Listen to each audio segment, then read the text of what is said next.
नमस्कार दोस्तों, मेरा नाम है रंजीत झारिया और आप देख रहे हैं मेरा यूट्यूब चैनल आरकेजे सिविल पाठशाला। यदि आप किसी एग्ज़ाम की तैयारी कर रहे हैं या तैयारी नहीं भी कर रहे हैं तो देश दुनिया से जुड़ी जानकारी को हासिल करने के लिए आप मेरे यूट्यूब चैनल पर आ सकते हैं और मुझसे जुड़ सकते हैं। पर हम चर्चा करेंगे वो इलेक्शन कमीशन ऑफ इंडिया से रिलेटेड है। इलेक्शन कमीशन ऑफ इंडिया, जिसको हम भारतीय चुनाव आयोग या फिर भारतीय निर्वाचन आयोग बोलते हैं। संविधान जब से हमारे देश में लागू हुआ है उसी समय से हमारे देश में निर्वाचन आयोग की व्यवस्था करी गई है। मतलब हमारे देश में चुनाव करवाना है, चाहे वो लोकसभा के हों, चाहे वो राज्यसभा के हों, चाहे वो राज्य के विधानसभा के हों, इनको कंडक्ट कराने के लिए एक संस्था बनाई गई है जिसको हम निर्वाचन आयोग बोलते हैं। निर्वाचन आयोग का जो सबसे मुखिया होता है निर्वाचन आयुक्त, जिसको हम मुख्य निर्वाचन आयुक्त बोलते हैं। इसके साथ में अन्य दो निर्वाचन आयुक्त होते हैं।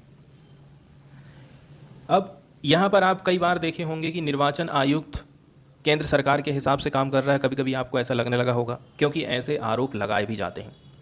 अक्सर निर्वाचन आयोग से हम ये उम्मीद करते हैं कि वो फ्री एंड फेयर तरीके से अपने निर्वाचन के काम कराए। एग्जाम्पल के तौर पर यदि हम बात करें, वेस्ट बंगाल में चुनाव के दौरान में ममता बनर्जी ने चुनावी रैली को संबोधित करते हुए कुछ बोल दिया, उनके ऊपर तुरंत एक्शन हो गया। लेकिन वहीं यदि बीजेपी वाला कोई लीडर कुछ बोल देता है तो उसके ऊपर चुनाव आयोग कोई एक्शन नहीं लेता है। इस प्रकार की यदि कहीं पर कार्रवाइयाँ होती हैं तो इसका सीधा सीधा मतलब ये है, इलेक्शन कमीशन ऑफ इंडिया वही करता है जो केंद्र सरकार चाहती है। वो बीजेपी वाले को कभी परेशान नहीं करेगी, लेकिन अपोजिशन की जो पार्टियां हैं उनको नियम कानून के दायरे में बांधने की कोशिश करती है। अभी हाल फिलहाल में बहुत टाइम से ये चर्चा चल रही थी कि जो मुख्य चुनाव आयुक्त है उसका चयन कैसे करके होगा। तो इसके लिए सुप्रीम कोर्ट ऑफ इंडिया ने कहा था, एक काम करते हैं, हम एक कमेटी बनाते हैं। इसमें एक तो पीएम बैठेगा, दूसरा रहेगा अपोजिशन पार्टी का लीडर, इसके अलावा इसमें रहेगा सीजेआई। ठीक है, तो 3 लोग बैठेंगे और 3 लोग मिलकर के डिसाइड करेंगे कि मुख्य निर्वाचन आयुक्त हम किसको बनाएंगे और अन्य निर्वाचन आयुक्त हम किसको बनाएंगे। ये सजेशन दिया गया था सुप्रीम कोर्ट ऑफ इंडिया की तरफ से केंद्र सरकार को। अब लेकिन यहाँ पर केंद्र सरकार ने क्या काम करी है, इलेक्शन कमीशन ऑफ इंडिया को कंट्रोल करने के चक्कर में एक तो कहा है कि प्राइम मिनिस्टर रहेगा, अपोजिशन पार्टी का लीडर भी रहेगा, लेकिन यहाँ पर उसने क्या काम कर दी है, सीजीआई को यहाँ से बाहर निकाल दी है। सीजीआई को बोल दिया है कि आप बाहर चले जाइए, आपकी जगह में हम किसको रख रहे हैं, आपकी जगह में हम रखेंगे कैबिनेट के एक मंत्री को। कैबिनेट के जो मंत्री रहेगा, तो जो कैबिनेट का मंत्री है ये प्रधानमंत्री डिसाइड करेगा कि कौन सा कैबिनेट का मंत्री मुझे रखना है। तो इस प्रकार से यहाँ पर कुछ चेंजेस हम देखे हैं, इसी चेंजेस को लेकर के ये आर्टिकल लिखा गया है। तो यहाँ से आप खुद ही एकदम क्लियरली समझ सकते हैं कि केंद्र सरकार क्या काम करने की कोशिश कर रही है। प्राइम मिनिस्टर तो रहेगा बोल रही है, अपोजिशन का लीडर भी रहेगा, लेकिन सीजीआई को, चीफ जस्टिस ऑफ इंडिया को यहाँ से हटा दिया गया है, इसकी जगह में एक और मंत्री रख दिया गया है। अब हम बात करें, तीनों लोगों ने डिसाइड किया, अब इसके बाद ये लोग वोट डालेंगे। तो जो प्राइम मिनिस्टर का वोट है और जो कैबिनेट मंत्री का वोट है, हमेशा इनका वोट एक सही रहेगा। मतलब 2 नंबर इनको मिलेंगे और अपोजिशन वाले लीडर को 1 नंबर मिलेंगे। बहुमत हमेशा किसका रहने वाला है, बहुमत हमेशा केंद्र सरकार का रहने वाला है, इसलिए केंद्र सरकार ऐसा करना चाहती है। तो हाल ही के दिनों में हम देखेंगे भारत का चुनाव आयोग सरकार और सुप्रीम कोर्ट के बीच मतभेदों का एक केंद्र बिंदु रहा है। इस बार का जो टकराव आया है वो मुख्य निर्वाचन आयुक्त और अन्य निर्वाचन आयुक्तों की नियुक्ति को लेकर के हैं।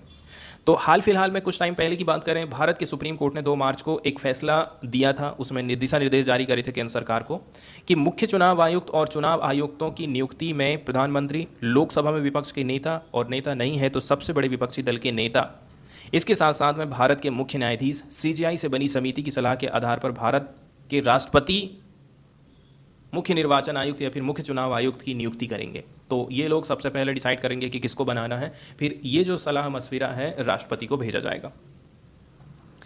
ये जो कदम उठाया गया था सुप्रीम कोर्ट की तरफ से, इसको आप एक बड़ा कदम बोल सकते हैं। संविधान पीठ का ये फैसला इलेक्शन कमीशन ऑफ इंडिया को और भी ज़्यादा व्यापक बना देता, इसकी संवैधानिक स्थिति को बढ़ाने की दिशा में एक बहुत बड़ा कदम था।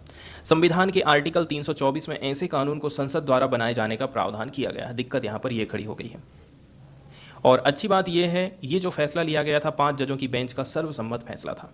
अब तक इलेक्शन कमीशन ऑफ इंडिया की जो नियुक्ति होती है वो राष्ट्रपति करता है, और राष्ट्रपति कैसे करेगा, राष्ट्रपति अपने मन से नहीं करता है, इसके लिए प्रधानमंत्री उसको बोलता है। प्रधानमंत्री और उसकी मंत्रिपरिषद की सलाह से राष्ट्रपति इलेक्शन कमीशन ऑफ इंडिया की नियुक्ति करता है। तो जाहिर सी बात है, जब ये लोग नियुक्त करेंगे तो अपने हिसाब से करेंगे। अब हम हिस्ट्री की यदि हम बात करें तो तत्कालीन गवर्नमेंट ने, सेंट्रल गवर्नमेंट ने, बीजेपी की गवर्नमेंट ने 10 अगस्त को राज्यसभा में एक विधेयक पेश किया था, बिल पेश किया था, जो पारित होने पर इस फैसले को पलट देगा। पहले राष्ट्रपति डायरेक्ट अपने मन से करता था, अब ये इसमें चेंजेस आ जाएगा। इस समिति में प्रधानमंत्री रहेंगे अध्यक्ष के तौर पर, लोकसभा में विपक्ष का नेता जो रहेगा सदस्य के तौर पर, और कैबिनेट मंत्री सदस्य के तौर पर रहेगा। तो कुल मिलाकर के प्रधानमंत्री को यहाँ पर मुखिया बना दिया गया है। मतलब केंद्र सरकार इस प्रकार की संस्थाओं में ज़्यादा से ज़्यादा पकड़ बनाना चाहती है, उनको अपने जेब में लेकर के चलना चाहती है। सरकार ने इस विधेयक के माध्यम से सुप्रीम कोर्ट को सीधे निशाने पर ले लिया है, जिससे ये क्लियर हो गया है कि वो शीर्ष चुनाव अधिकारियों की नियुक्ति में अधिक महत्व चाहती है और इस प्रकार संस्था पर अधिक पकड़ चाहती है। अब यहाँ पर आप चीज़ देखेंगे कि ज़्यादातर जो चीज़ें घटित हो रही हैं उसमें संस्थाओं को ख़त्म नहीं किया जा रहा है, निर्वाचन आयोग को ख़त्म नहीं किया गया है, लेकिन उसको ज़्यादा से ज़्यादा फ्लेक्सिबल और अपने पक्ष में करने की कोशिश करी गई है। संस्थागत रचना जो संस्थाएं हैं वो अभी जिंदा हैं, लेकिन उनका सार खत्म हो गया है और इस मामले में कोई चुनावी जीत की संभावना और राज्य की शक्ति को मजबूत करने के मामले से निपट रहा है। ये एक ऐसा मुद्दा रहा है जिस पर काफ़ी ज़्यादा बहस हुई थी। ठीक है, बहस में हमें बहुत कुछ चीज़ें देखने को मिली, जैसे कि एक चीज़ तो ये कही गई थी, एक काम करते हैं, लोकसभा और राज्यसभा दोनों का संयुक्त सत्र बुलाओ और यहाँ पर वोटिंग कराओ। 2/3 बहुमत यदि मिल गया है तो समझ लीजिए कि अब उसको निर्वाचन आयुक्त हम बना देंगे। ये संविधान सभा की बहस थी 15 जून 1949 की। हालांकि संसद को इस मामले पर उचित कानून बनाने का प्रभार सौंपा गया था, लेकिन यहाँ पर ध्यान देने वाली बात यह है, कॉलेजियम माध्यम के साथ में ही निर्वाचन आयोग की नियुक्ति होनी चाहिए। ऐसी बातें किसने कहा था? 1975 में जयप्रकाश नारायण द्वारा नियुक्त वीएम तारकुंडे समिति, 1990 के दशक में वीपी सिंह द्वारा चुनाव सुधारों का गठित दिनेश स्वामी कमेटी। इसके बाद 2009 में अपनी चौथी रिपोर्ट में दूसरे प्रशासनिक सुधार आयोग ने भी कुछ अन्य सिफारिशें करी थी और यहाँ पर यही कहा था कि भाई इसमें कॉलेजियम सिस्टम के माध्यम से ही इलेक्शन कमीशन ऑफ इंडिया की नियुक्ति होना चाहिए। 2006 में पूर्व सीईसी बीबी टंडन की बात करें, chief election commissioner of India BB Tandon की बात करी जाती है, तो 2006 में जो भूतपूर्व बीबी टंडन है, इन्होंने भारत के पूर्व राष्ट्रपति एपीजे अब्दुल कलाम दोनों पद में हुआ करते थे, उस टाइम में इन्होंने सुझाव दिया था कि प्रधानमंत्री की अध्यक्षता वाली 7 सदस्यीय समिति को सीईसी और अन्य का चयन करना चाहिए। मुख्य निर्वाचन आयुक्त और अन्य निर्वाचन आयुक्तों की सिलेक्शन के लिए एक 7 सदस्यीय कमेटी बनाए जाने की बात करी गई थी जब एपीजे अब्दुल कलाम राष्ट्रपति हुआ करते थे। इस कमेटी में लोकसभा अध्यक्ष रहेंगे, लोकसभा और राज्यसभा में विपक्ष के नेता रहेंगे, कानून मंत्री रहेंगे, राज्यसभा के उपाध्यक्ष और सीजीआई द्वारा नॉमिनेट सुप्रीम कोर्ट का एक न्यायाधीश भी इसमें बैठेगा। कुल मिलाकर के देखा जाए हिस्ट्री में अभी तक तो बीजेपी खुद इसका समर्थन करते आई है, लेकिन इस बार जब वो सत्ता में खुद बैठ गई है तो वो कानून को अपने हिसाब से ढाल रही है। पहले तो खुद भाजपा कहती थी कि नहीं, इलेक्शन कमीशन ऑफ इंडिया की जो नियुक्ति है वो कॉलेजियम के हिसाब से होना चाहिए। जैसे कि भाजपा के जो नेता थे अरुण जेटली, इन्होंने 2006 में सीपीआईएम द्वारा सुझाए गए चुनाव सुधारों पर एक प्रेस विज्ञप्ति में कहा था। इसके बाद यही बात भाजपा के जो वरिष्ठ नेता हैं लालकृष्ण आडवाणी ने भी दोहराई थी, कहा था कि नहीं, कॉलेजियम का गठन होना चाहिए। इसके अध्यक्ष प्रधानमंत्री होंगे, सीजीआई बैठेंगे, कानून और न्याय मंत्री और विपक्ष के नेता होंगे और लोकसभा और राज्यसभा इसके सदस्य रहेंगे। तो लोकसभा के विपक्ष के नेता रहेंगे और राज्यसभा के भी सदस्य इसमें हो सकते हैं। उन्होंने ये तक कहा था कि देखिए, प्रचलित जो प्रणाली है जिसके अंतर्गत chief election commissioner of India की जो नियुक्ति करी जाती है केवल प्रधानमंत्री की सलाह के आधार पर ही करी जाती है और राष्ट्रपति उनको नियुक्त कर देता है, इससे लोगों में विश्वास पैदा नहीं होता है। सीजीआई या फिर उनके द्वारा नियुक्त न्यायाधीश को इस समिति का हिस्सा होना चाहिए।